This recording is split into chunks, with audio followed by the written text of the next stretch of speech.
महापुरुषों धनरंकार जी।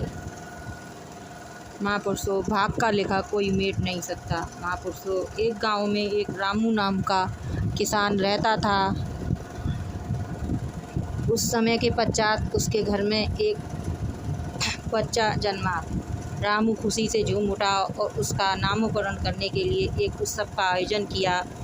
और महापुरुषों सभी उसके घर में बधाई देने आए। उसी समय वहाँ पर एक महात्मा आए और उन्होंने भिक्षा मांगी। रामू ने उन्हें अंदर बुलाया और खाने का प्रबंध किया। महात्मा ने खाने के पश्चात उस बच्चे को गौर से देखा और देखते ही उसने कहा, इस बच्चे के भाग्य में तो राजयोग्य है। इस बच्चे को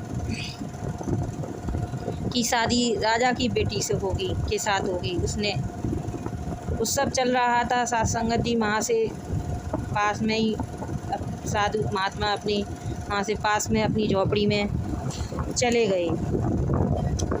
कुछ देर बाद ही वहाँ से राजा गुजर रहा था और राजा को बहुत ही प्यास लगी हुई थी। तभी राजा उस महात्मा की झोपड़ी पर पहुँचा और पानी मांगा। साधु ने राजा को पानी पिलाया और राजा ने पूछा, पास में ये क्या उत्सव चल रहा है? तो साधु ने बताया, किसान के घर में बेटा जन्मा है जिसके भाग्य में राज हो गए और राजा की पुत्री के साथ उसका विवाह होगा। सुनकर राजा बहुत ही क्रोधित हुआ और बोला, यहाँ का राजा मैं ही हूँ और मेरी बेटी से गरीब बेटे का विवाह कैसे हो सकता है? साधु ने जवाब दिया, भाग का लिखा कोई नहीं टाल सकता। इस पर राजा ने कहा, मैं भाग का लिखा टाल दूंगा। राजा ने गरीब किसान के घर पहुंचकर राजा के पुत्र को मांगा। रानी ने इनकार किया तो राजा ने कहा, मैं इसकी परवरिश अच्छे से करूंगा। यह सुनकर किसान ने अपना बेटा दे दिया और राजा ने मन में ईर्ष्या रखकर उस बच्चे को संदूक में रखकर नदी में बहा दिया। जहां बच्चा बहते हुए पहुंचा, वहाँ एक सेठ सूर्य को जल दे रहा था। उसने संदूक खोलकर देखा तो उसने बच्चा देखा। उस सेठ के घर में कोई संतान नहीं थी तो उसने बच्चे को पालन पोषण किया और स्कूल में खूब पढ़ाया। बच्चा होनहार था, मास्टर के सवालों का हाजिर जवाब देता था। जिस समय वो मास्टर उससे सवाल कर रहे थे उसी समय वहाँ से राजा गुजर रहा था और बच्चा हाजिर जवाब दे रहा था। बच्चे की तारीफ सुनकर राजा ने पूछा, बेटा तुम किसके पुत्र हो? तो बेटे ने कहा, मैं सेठ हीरा लाल का पुत्र हूँ। राजा उस सेठ हीरा लाल से मिले और राजा ने पूछा, यह आपका बेटा है? तो इस पर सेठ ने कहा, ये मेरा बेटा नहीं है, मैंने तो इसका पालन पोषण किया है।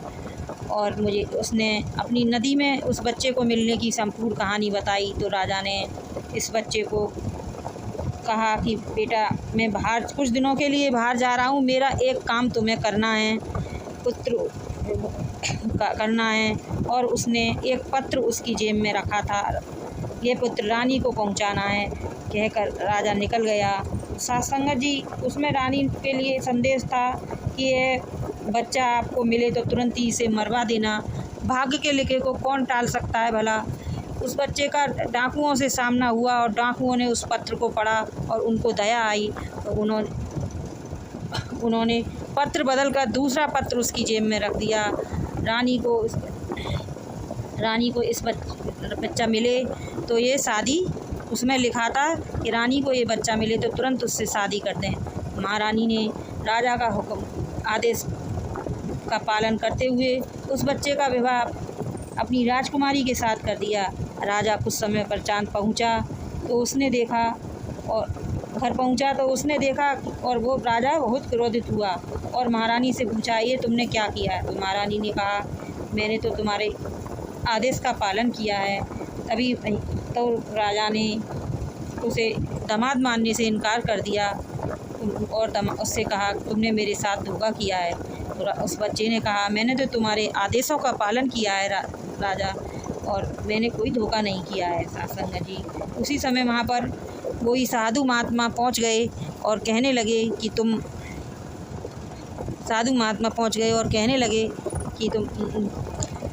तुमने कहा था कि मैं विधि के लिखे को टाल दूंगा।